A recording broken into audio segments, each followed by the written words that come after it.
Hello everyone, my name is Anuj Gautam. Here is question number 3 from exercise 3.2. तो question पढ़ते हैं इसमें on comparing. ये जो क्वेश्चन नंबर 3 है सेम एज से क्वेश्चन नंबर सेकंड है। अगर आपने क्वेश्चन नंबर सेकंड और फर्स्ट नहीं देखा हो तो फर्स्ट ऑफ ऑल आप उसकी वीडियोस देखिए, देन आप इस पर स्विच करिएगा, ठीक है।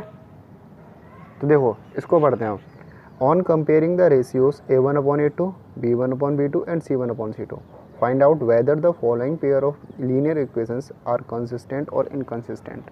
अब कंसिस्टेंट क्या होता है और इनकंसिस्टेंट क्या होता है, देखो ये है यहाँ पर। कंसिस्टेंट क्या होता है, सिंपल लैंग्वेज में समझते हैं हम लोग कंसिस्टेंट और इनकंसिस्टेंट क्या होता है। कंसिस्टेंट देखो इंटरसेक्टिंग लाइंस कंसिस्टेंट होती हैं और कोइंसिडेंट लाइन कंसिस्टेंट होती हैं और पैरेलल लाइंस इनकंसिस्टेंट होती हैं। तो सिंपल लैंग्वेज हम कैसे समझेंगे, अगर आप थोड़ा ध्यान दो तो इंटरसेक्टिंग लाइंस मतलब कौन सी लाइन हो गई जो एक दूसरे को काटती हो। इंटरसेक्टिंग लाइंस एक दूसरे को कट करेंगी कहीं ना कहीं किसी न किसी पॉइंट पर, ठीक है। और कोइंसिडेंट का लाइन कौन सी हो गई जो ओवरलैप करती हैं, एक दूसरे को ऊपर से होकर जाती हैं, ठीक है। कोइंसिडेंट लाइन वो होती हैं। अब बात हुई पैरेलल लाइंस की। पैरेलल लाइंस वो होती हैं जो एक दूसरे को बिल्कुल पैरेलल होती है, जो एक दूसरे क्या होती हैं, पैरेलल होती हैं और कभी मीट नहीं करती हैं एक दूसरे आपस में। तो आपने एक बात याद ध्यान दी यहाँ पर, देखो इंटरसेक्टिंग लाइन एक दूसरे को टच कर रही हैं, कोइंसिडेंट लाइन एक दूसरे को टच कर रही हैं, बट पैरेलल लाइंस कभी भी एक दूसरे को टच करेंगी ही नहीं। दैट्स मीन यहाँ से हमको ये निकल के आया कंक्लूजन कि जो लाइन एक दूसरे को टच करती हैं वो कंसिस्टेंट होती हैं। या अगर हम इसको मैथ की लैंग्वेज में बोलना चाहें तो हम ये बोल सकते हैं जिनका कोई सॉल्यूशन होता है। सॉल्यूशन मीन्स जहाँ पर वो कट कर रही होंगी वहाँ पे सॉल्यूशन हमको मिल जाएगा। तो देखो इंटरसेक्ट ये भी कर रही है, मीट एक दूसरे को ये भी कर रही है और ये भी कर रही है, तो दैट्स मीन ये दोनों क्या हो जाएंगी, कंसिस्टेंट हो जाएंगी। और जो पैरेलल होंगी जो कभी मीट ही नहीं करेंगी एक दूसरे को, तो वो हमारी क्या हो जाएंगी, पैरेलल लाइंस हो जाएंगी हमारी, ठीक है। तो देखो कंपेयर करते हैं फर्स्ट ऑफ ऑल, सबसे पहले फटाफट। अगर मैं इसमें देखूँ तो A1 की वैल्यू क्या हो जाएगी, इसमें A1 इक्वल टू हो जाएगा हमारा कितना 3 और A2 इज इक्वल टू कितना हो जाएगा हमारे यहाँ पर 2, B1 इज इक्वल टू 2 और B2 इज इक्वल टू -3, तो माइनस का साइन साथ में लेंगे हम, ठीक है। इसके बाद C1 की वैल्यू यहाँ से कितनी हो जाएगी हमारी 5 और C2 की वैल्यू कितनी हो जाएगी यहाँ से हमारी 7, ठीक है। अब कंपेयर करते हैं फटाफट। तो फर्स्ट ऑफ ऑल हम क्या करेंगे, A1/A2 को B1/B2 से कंपेयर करेंगे। फर्स्ट ऑफ ऑल हम A1/A2 को B1/B2 से कंपेयर करेंगे। बहुत से बच्चों की प्रॉब्लम यही होती है कि वो ये सोचते रह जाते हैं कि हमको तीनों को कंपेयर करना है या पहले सिर्फ दो को कंपेयर करना है। तो फर्स्ट ऑफ ऑल आप फर्स्ट 2 को कंपेयर करिए, A1/B2, A1/A2 और B1/B2 को कंपेयर करिए। अगर ये दोनों इक्वल आते हैं तब आप थर्ड से कंपेयर करोगे। अगर ये दोनों इक्वल नहीं आते हैं तो फिर तो कोई प्रॉब्लम ही नहीं है, क्योंकि भाई अगर ये दोनों इक्वल नहीं आएंगे तो कौन से बन जाएंगे फिर, ये कंसिस्टेंट इंटरसेक्टिंग लाइन्स बन जाएंगी। तो कंपेयर करते हैं, चलो। A1/A2 is equal to B1/B2, value put करो। अगर A1/A2 कितना है यहाँ पर 3/2 इज इक्वल टू B1/B2 कितना है 2/-3। अब आप खुद देख लो, यहाँ पर एक तरफ माइनस की वैल्यू है, एक तरफ माइनस की वैल्यू नहीं है। यहाँ पर 3/2 है, यहाँ पर 2/3 है, रेसिप्रोकल है। तो दैट्स मीन ये तो अनइक्वल हो गया, सिंपल। तो जब अनइक्वल हो गया तो दैट्स मीन क्या हो जाएगा, ये हमारी इंटरसेक्टिंग लाइन्स हो जाएंगी। कैसी लाइन्स हो जाएंगी हमारी, इंटरसेक्टिंग लाइन्स हो जाएंगी।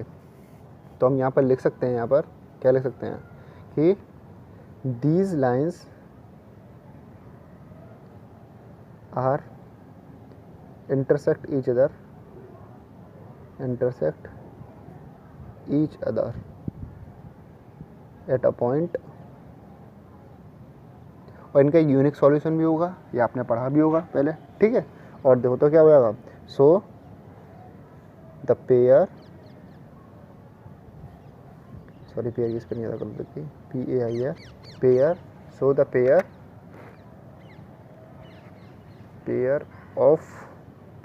of linear equations is consistent। क्या हो जाएंगे, कंसिस्टेंट हो जाएंगे, ठीक है। आई होप आपको समझ में आया होगा, ठीक है। फर्स्ट बार समझ में आया होगा। अब चलो सेकंड पे स्विच करते हैं। अब देखो यहाँ पर देखते हैं हम क्वेश्चन नंबर, अब सेकंड देखते हैं। जैसे क्वेश्चन नंबर फर्स्ट किया था सेम हमको क्वेश्चन नंबर सेकंड करना है। A1 A2 B1 B2 C1 C2 की सबसे पहले हम वैल्यूज़ लिखेंगे, यहाँ पर नोट डाउन करेंगे।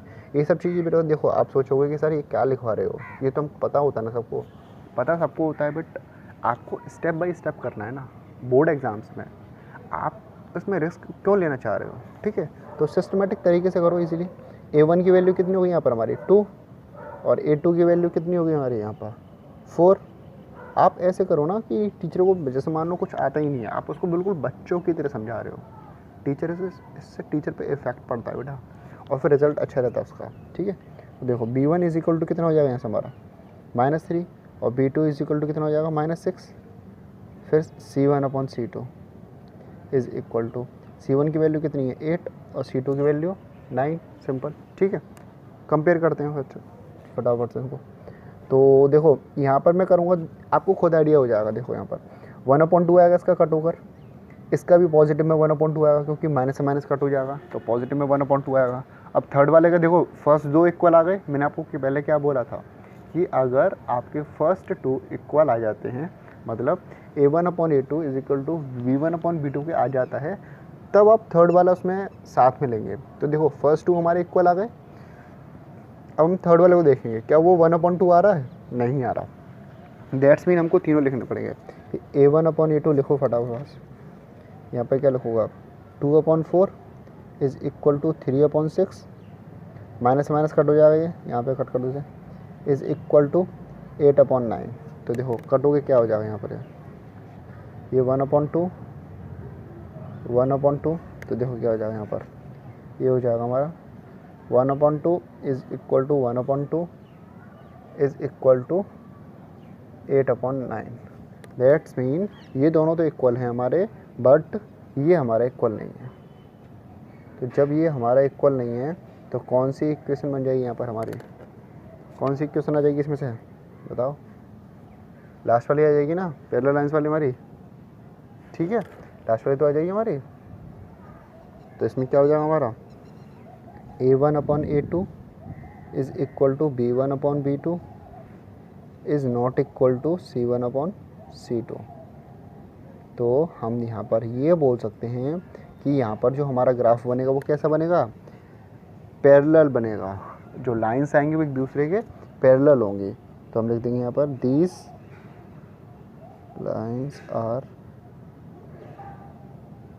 Parallel to each other, parallel to each other.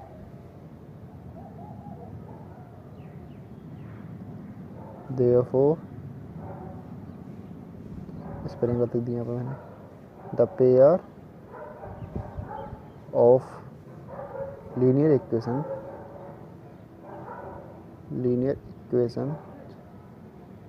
Is inconsistent,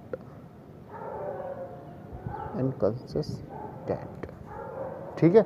अब आप खुद देखो, पैरेलल होंगी तो कहीं पर मीट नहीं करेंगी, पैरेलल होंगी तो कहीं पर मीट भी नहीं करेंगी। तो जब मीट नहीं करेंगी कहीं पर, तो दैट्स मीन्स का मतलब क्या हो गया, इनकंसिस्टेंट हो गया, ठीक है। आई होप आपको समझ में आया होगा। मैं इसका एक पार्ट और समझा रहा हूँ, बाकी आप खुद करिएगा। अब ये देखो थर्ड पार्ट इसका। अब आप बोलोगे सर ये तो फ्रैक्शन में आ गया, यहाँ पर इसको कैसे सॉल्व करेंगे हम। बहुत ईजी होता है देखो फ्रैक्शन को सॉल्व करना। एक बात बताओ आप मेरे को, अगर हमारे पास नंबर लिखा हो ऐसे कि 2/5, अब उसके भी अपॉन में लिख रहा हो, मान लो क्या कहते हैं आपका 3/2, तो आप इसको कैसे सॉल्व करते हो, इसको आप ऐसे सॉल्व करते हो कि 3 का मल्टीप्लाई करते हो 5 से, और 2 का मल्टीप्लाई करते हो ऊपर सबसे ऊपर नंबर से। तो इसका मतलब ये तो हो जाता है 2/5 मल्टीप्लाई 2/3, सिंपल, यही तो हो जाता है ना। और मान लो अगर 2 नहीं दिया हो नीचे, तो फिर तो 3 का मल्टीप्लाई 5 में हो जाएगा, सिंपल, ठीक है। तो देखो सेम काम यहाँ पर होगा हमारा।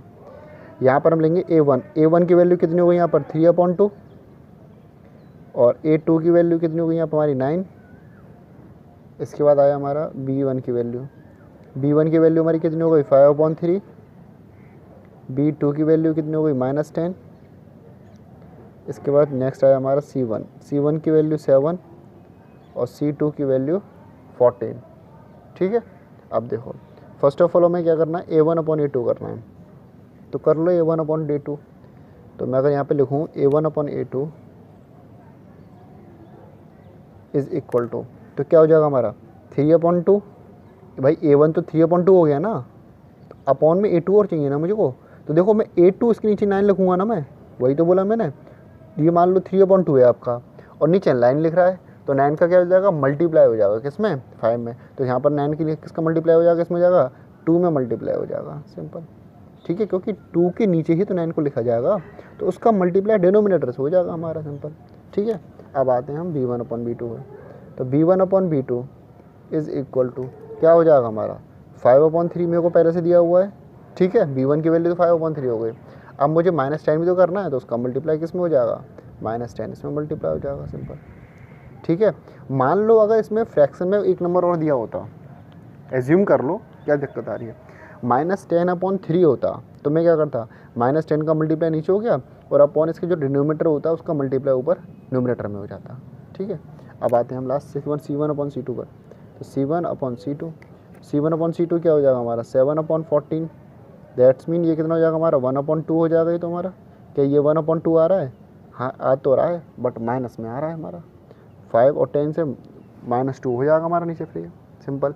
ठीक है, और ये देखो 3 से 3 1 3 और 3 3 9। तो देखो यहाँ पे किधर आ रहा हमारा, ये आ जाएगा हमारा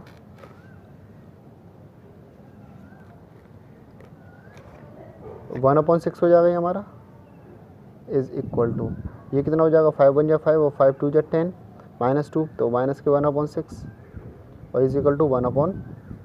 तो यहाँ पर तो कोई मेरे को इक्वल लग नहीं रहा, सीधी बात। तो देखो यहाँ पर अगर हम इसको फर्स्ट वाले कंपेयर करूँ, मैं फर्स्ट दो कंपेयर करूँ, क्योंकि तीसरे लिखने की तो हमको ज़रूरत थी ही नहीं, क्योंकि देखो 1/6 इज़ इक्वल टू माइनस का 1/6 है, तो ये दोनों तो वैसे ही नॉट इक्वल हो गए। तो जब फर्स्ट 2 ही नॉट इक्वल हो जाते हैं तो हमारा क्या बन जाता है, वो इंटरसेक्टिंग लाइन्स बन जाता है, जो मैंने आपको क्वेश्चन नंबर फर्स्ट में कराया था। क्वेश्चन नंबर फर्स्ट में तो आपको मैंने ये कराया था, तो ये भी तो हमारे दो जो फर्स्ट थे A1/A2 B1/B2 के इक्वल थे नहीं, तो सेम काम हम उसमें लिख देंगे वाली लाइन। क्या लिख देंगे उसमें हम, these lines are intersect each other at a point, so the pair of linear equation is consistent. तो इसके क्या हो जाएंगे हमारे, कंसिस्टेंट होंगे। ठीक है, बाकी के दोनों पार्ट आप लोग सॉल्व करिएगा, क्योंकि मैथ प्रैक्टिस से आती है बेटा, बिना प्रैक्टिस के नहीं आएगी। ठीक है, अगर आपको ये वीडियो समझ में आया हो तो इसको शेयर करो, लाइक करो, कमेंट सेक्शन में मुझे बताओ अगर आपको कुछ समझ में नहीं आया हो तो। अगर समझ में आया हो तो अभी मुझे कमेंट सेक्शन में मुझे कमेंट करके बताना। ठीक है, okay, thank you so much.